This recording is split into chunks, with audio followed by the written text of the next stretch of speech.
Le relais social, c'est avant tout un réseau d'opérateurs composé d'opérateurs publics et privés qui travaillent avec un public en grande précarité.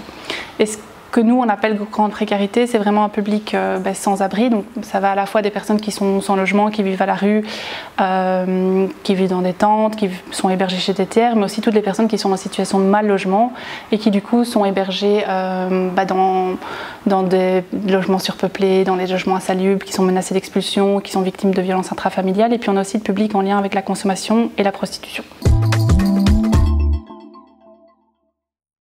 Je pense que ça fait des longues discussions depuis pas mal d'années sur la province, et en lien aussi avec le fait que la province du Brabant Wallon était la seule province à ne pas avoir d'abri de nuit. Et donc je sais qu'en 2019, la province avait réuni autour de tables rondes l'ensemble du secteur pour discuter de ces thématiques.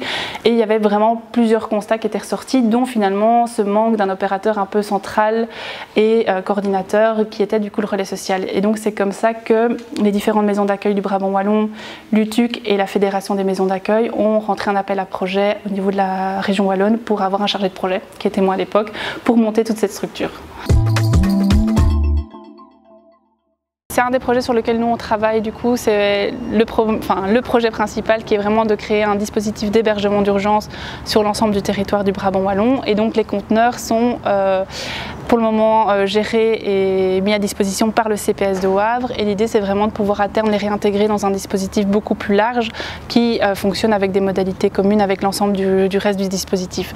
Donc voilà, donc c'est une première pièce, mais l'idée c'est vraiment de pouvoir acquérir d'autres logements ou d'autres places disponibles ailleurs en province du Brabant Wallon.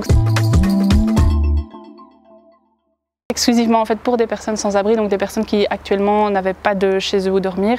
Donc soit c'est des personnes qui dormaient en rue, soit étaient dans des hébergements vraiment très précaires chez des amis ou de la famille et ça n'allait plus. Les personnes qui sont passées dans le dispositif sont principalement des hommes seuls du coup qui étaient à la rue depuis déjà quelques années.